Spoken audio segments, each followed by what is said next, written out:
Matapos nga po mga idol ang magandang simula ng Minnesota Timberwolves ngayong season, sila na nga po ang top 1 sa Western Conference. Yan naman ang ating unang storya. Nasasabayan ko na rin ang balitang nagtanggal na nga po ng player ang Golden State Warriors at ang balitang meron na nga pong lumabas na trade offer ang Chicago Bulls para sa Los Angeles Lakers. Kaya mga idol, tara, halina't alamin natin ang buong detalye nito.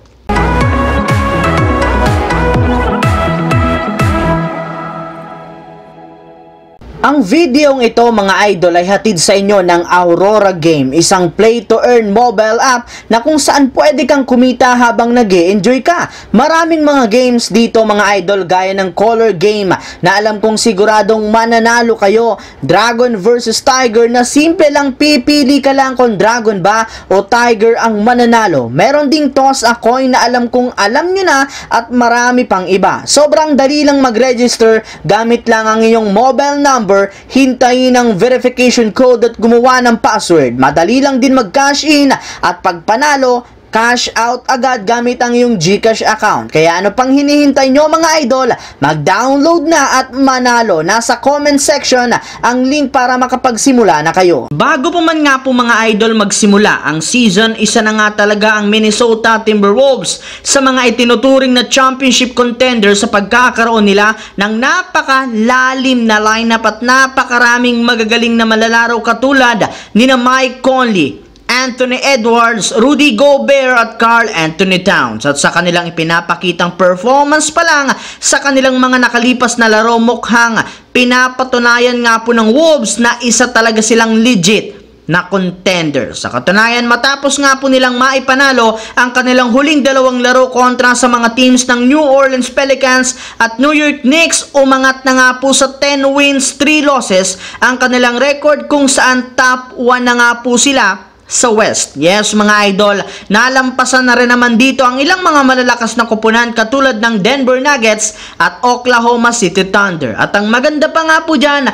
isang beses pa lang nga silang natatalo sa kanilang huling 10 laban na nagpapakita ng kanilang pagiging dominante. Samantala, pumunta naman tayo sa ating pangalawang storya sa balitang nagtanggal na nga po ng player ang Golden State Warriors. Ayon nga po mga idol sa inilabas sa balita ng isang Warriors insider, bago pa man nga po kalabanin ng Warriors bukas ng umaga ang Phoenix Suns ni Kevin Durant, inanunsyo muna nga po ng kanilang team na pansamantalang tinanggal muna nga po nila sa kanilang lineup ang kanilang player na si Guy Santos para ilagay ito sa kanilang G-League team na Santa Cruz Warriors. Yes mga idol, since hindi rin naman nga ito parte ng kanilang rotation, hindi pa siya nabibigyan ng playing minutes ni Coach Steve Kerr, mas pinili na lamang nga po ng kanilang team na paglaruin muna nga ito sa G-League upang sa ganoon magkaroon ng mas mahabang minuto at mas lalong nga pa-improve ang kanyang laruan. Habang dumako naman tayo sa ating huling storya dito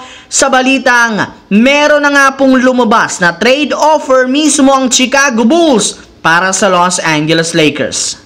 Kagaya nga po ng napag-usapan natin noong nakaraan, mismong ang sikat na NBA insider na si Mark Stein nga po ang nagkumpirma na to be determined pa ang interes ng Lakers sa pagkuha kay Zach LaVine ngayong season, since mas nakafocus nga po ang kanilang kupunan sa kalusugan ng lahat ng kanilang mga players, especially ang kanilang mga manlalaro na nagtamo ng injury kagaya ni na Jared Vanderbilt at Gabe Vincent. Yes mga idol, nakatutok nga po ang Lakers sa kanilang internal improvement, gayong naniniwala sila na mas lalakas pang lalo ang kanilang lineup once na makumpleto na ang kanilang mga players. Pero sa kabila nga po niyan, desidido pa rin naman ang Chicago Bulls na i-offer mismo kay Rob Pelinka at sa Los Angeles Lakers front office ang kanilang superstar na si Zach LaVine. Sa katunayan, base nga po sa pinakahuling inilabas na balita ng Bulls Insider, papayag nga po ang Chicago Bulls na i-trade si LaVine papunta sa Lakers kung makukuha nila dito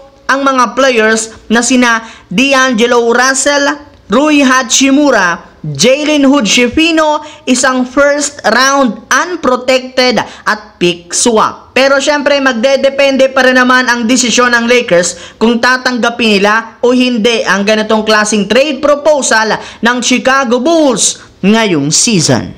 Kayo mga idol, kung kayo si Rob Pelinka, sang-ayon at papayag nga ba kayo sa trade offer ng Chicago Bulls para makuha si Zach LaVine? Ano sa palagay nyo? I-comment lamang nga po sa baba ang inyong opinyon at babasahin natin yan. So yun lamang mga idol ang ating bagong balita ngayon na ating pinag-usapan dito. Once again, this is your J-Zone TV. Huwag kalimutang mag-like at syempre mag-subscribe na rin. Pindutin ang notification bell sa akin channel para lagi kayo maging updated sa mga videos na pinapalabas ko. Isang malaking shout out sa lahat ng Solid J-Zone TV na laging nanunood dyan. Maraming salamat mga idol.